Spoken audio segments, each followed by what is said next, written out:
Starting RCCG Flourishing House was an interesting journey. Pastor Leby called me to his office, and of course, we've been discussing for a while, so it was like a child's play, because he said we're going to be starting out a church, a youth church, and I was going to be sending us out at the time. I was thinking in my mind, I was thinking it was something that was going to be happening in a year, or maybe at the least of 6 months. And we're just planning, looking for a place to start. We went around. I mean, my job was quite busy. I would come from the island, drive with Pastor Leby around Festac and more, trying to find a location. Went everywhere, we found no place. Engaged 2 agents that were church members. We checked a lot of properties. It was either too expensive or the place was not great enough. It was quite a lot of work we did with Pastor Leby, Daddy Rayomi, and a few other people walking around trying to find. And so one day I was coming back from the office, and there was an eatery that was opening. I was already seeing the building, but I was like, okay, what's going to be happening here? What exactly? And so the place opened up. And so when it opened up, shortly afterwards, I thought, okay, we could start a church in here. And I started trying to have a conversation with them. It was not an easy conversation. We got into getting an appointment with the real person, or let me say the right, that will be able to take a decision. And that got me into going to Trailers, and then Trailers head office in Isolo, and then eventually in Festac. Of course, eventually when I met the owner of Mr. Arinze, the owner of Trailers and the property at the time, it was another conversation on whether I was going to allow a church or not, and that went on and on and on.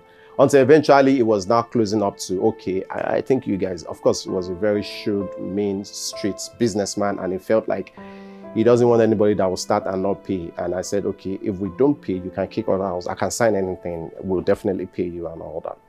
And so I give Pastor Leby the feedback. I little did I know that, okay, I was signing the kick out statement. All right, so I told him the feedback, and like, I think we found a place, so maybe we can begin to walk around it. But I think that statement was just to him, was like, yes, you're getting out of here now, kind of thing. So, of course, in between that as well, we're trying to think of a name. You know, it's like trying to it's like you're going to have a baby, you're thinking of the name to call it. And so we thought of different names and all that. But that name, The Flourishing House, came from Pastor Leby. He just called me up and he said he found a name, and the name in his spirit is The Flourishing House. And he said, what do I think about it? I said, I love it. I love it, love it, love it.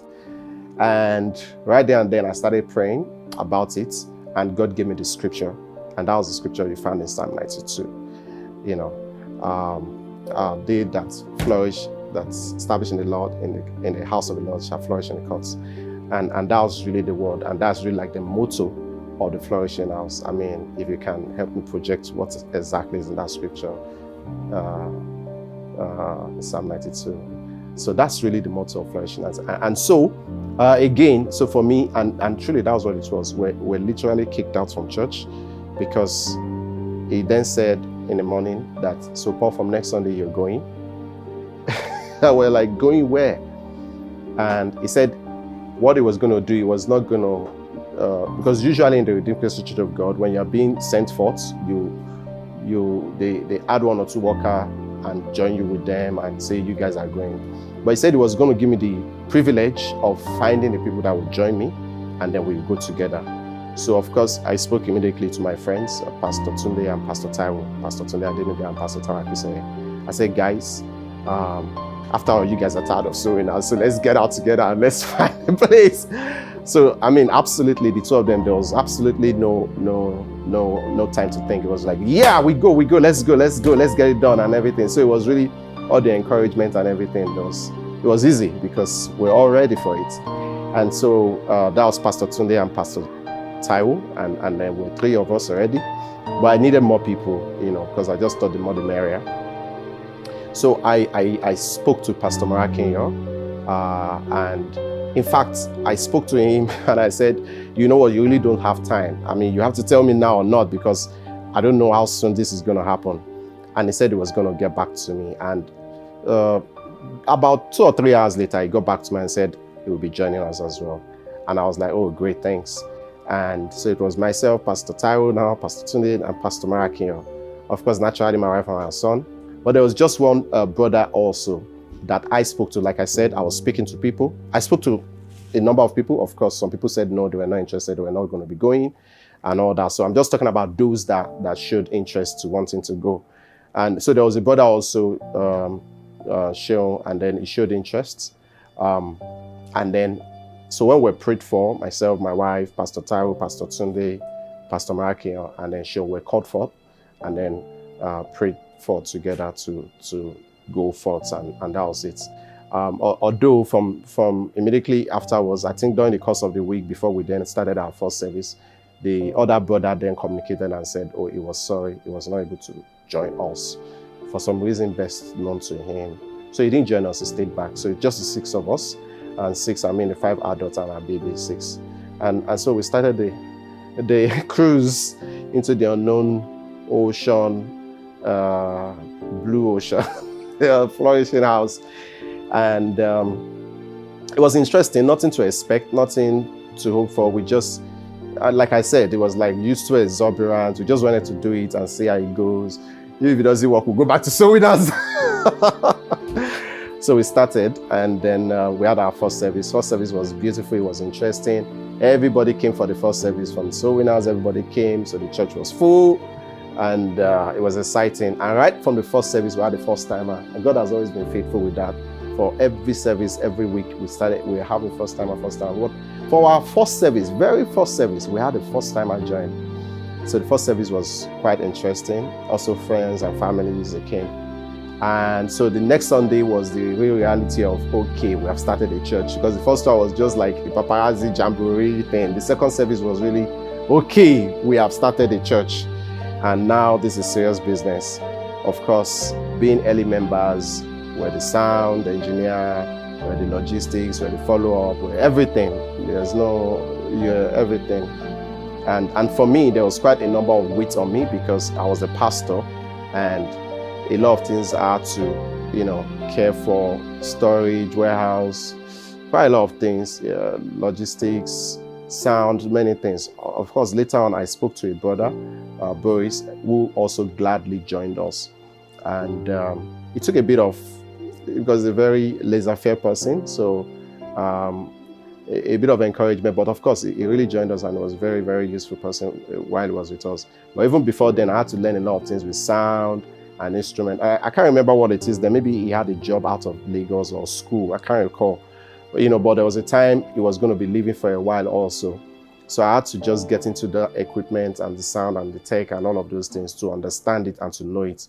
I remember sitting down and just guessing buttons until I could get what the buttons were all about and learnt the sound, just doing trial and error.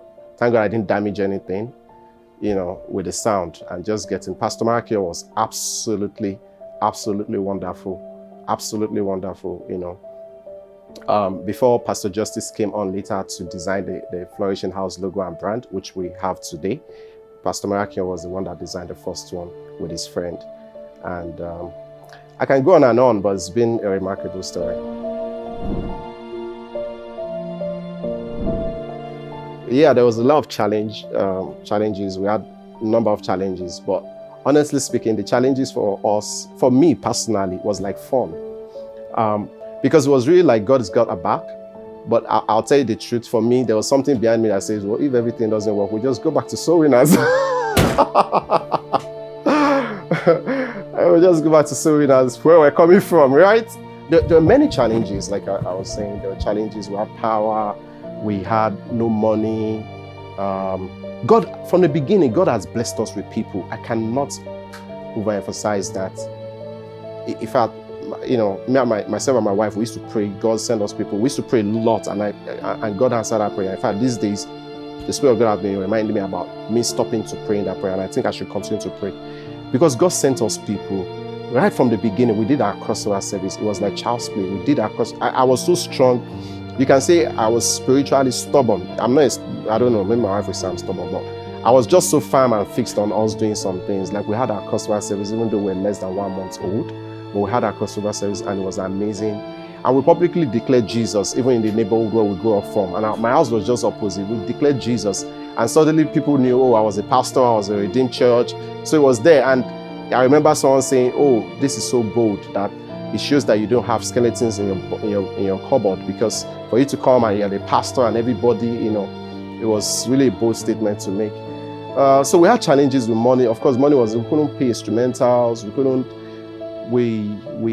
afford our rent. I remember 6 months into service, I had to make an announcement in church to say, hey, we need help with our rent. Our rent then was 80,000 monthly, but we needed help. My salary was let's say my salary then, if I recall maybe clearly, I don't think it was up to 200,000,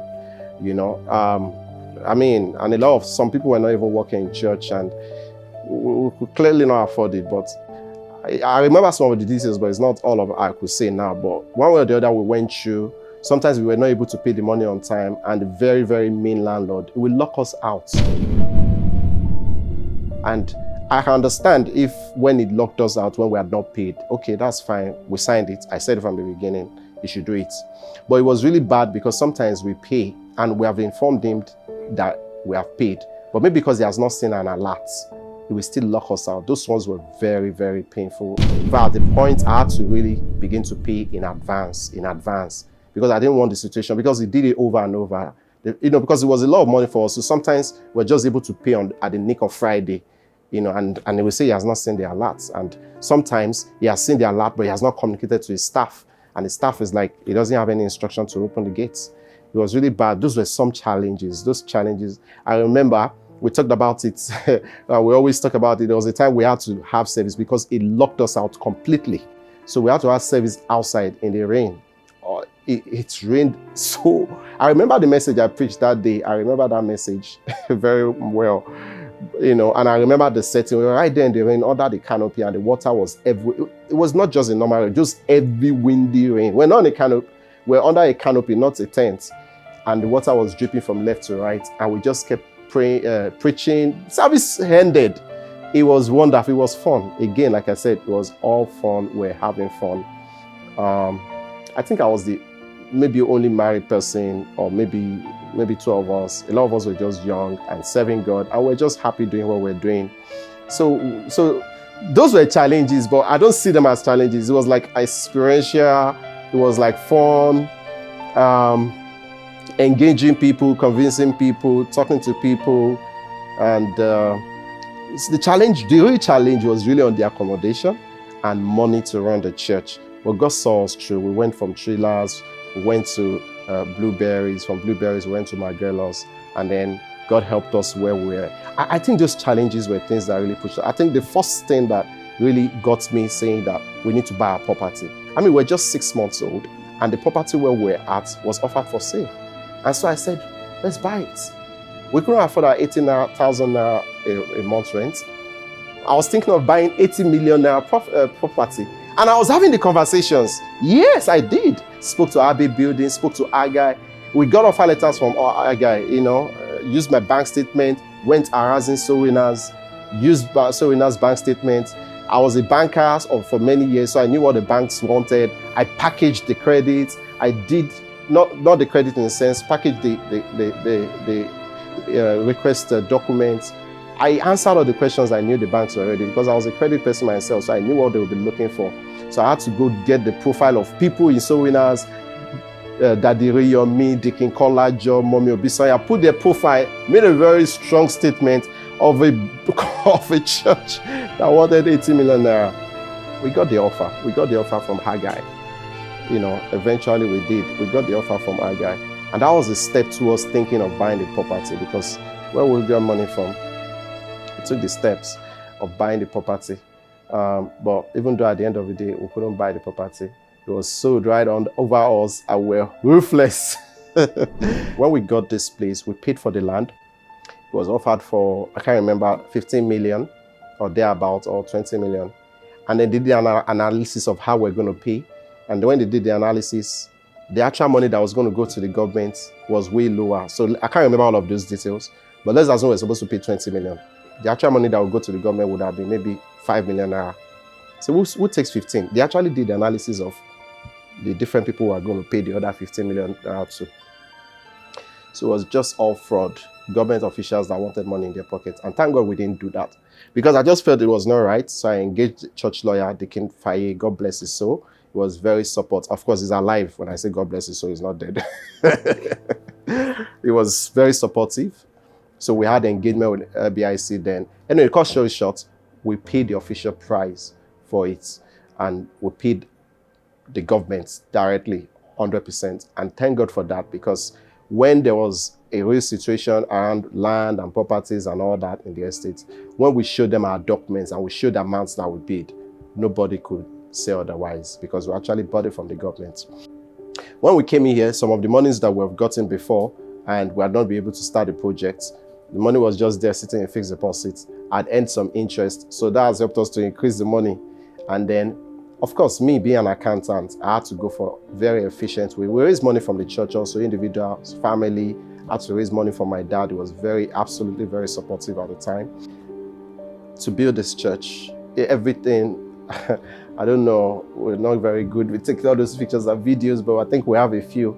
This whole place was a mess, you know, but we were able to clear it. I remember one of the women in the neighborhood came and said, "Thank you for coming here," because at night they always hear voices from here and all sort of things. The woman was literally thanking us. I said, thank God the church is here now, because they didn't understand what was going on here. They felt it was occultic, that cats and all sorts there. But the church was there. So we built up this place, we built up the tents, put in the equipment, AC, sound.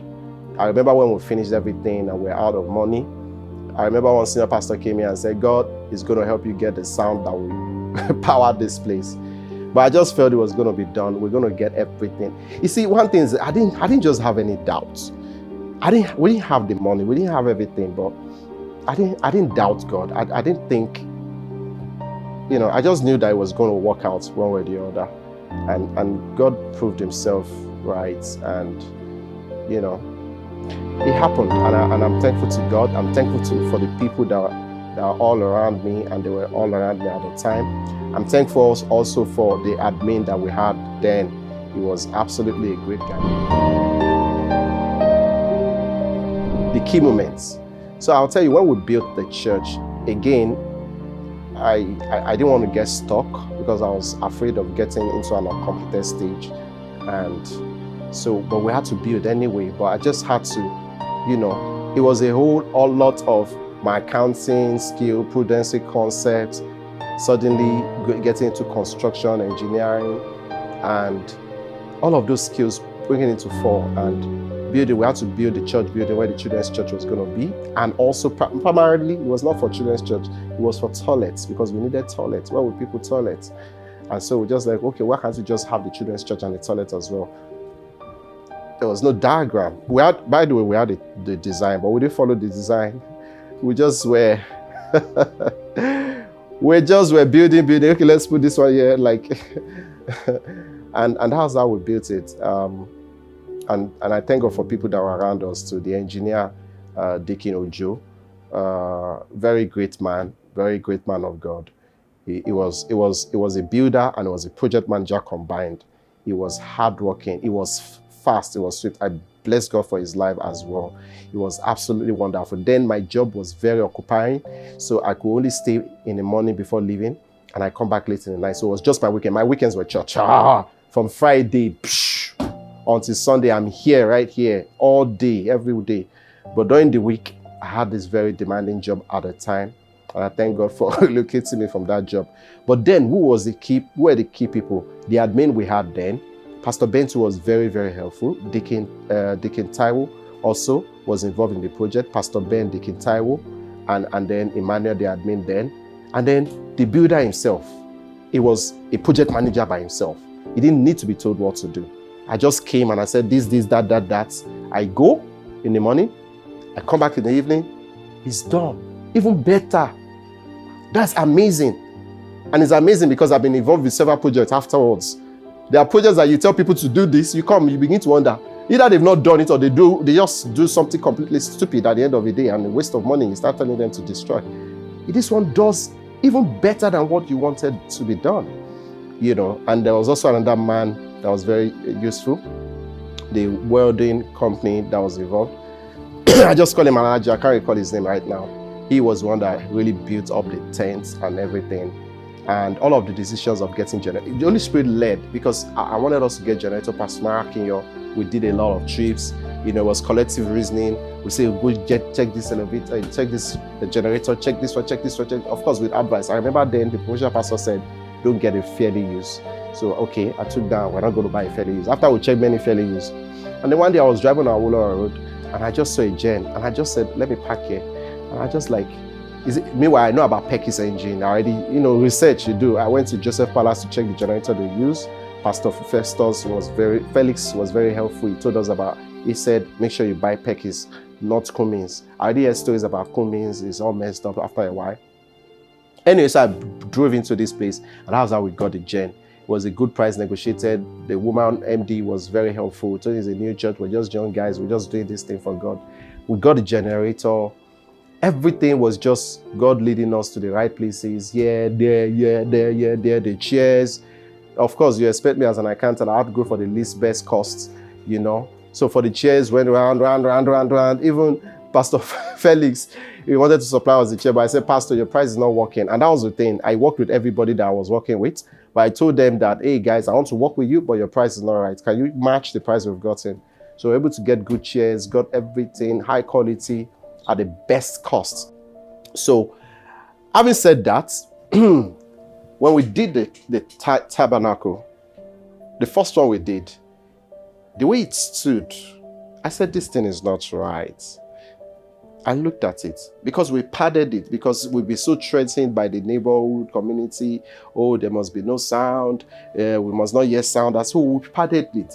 So the padding was heavy. It was really heavy padding. We had the foams, we had the wood. It was heavy. In fact, then when we're in church, you don't hear no sound outside. But the weight of it, because we put it on the ceiling as well. So the weight on the ceiling was too heavy. And I would look at the building. Sometimes when I'm walking to church, I'll look at this. I'll see the roof kind of cave in. I'm like, are you sure this is right? Oh, the assurances, no, it just looks so. It's going to be like, it's just fine.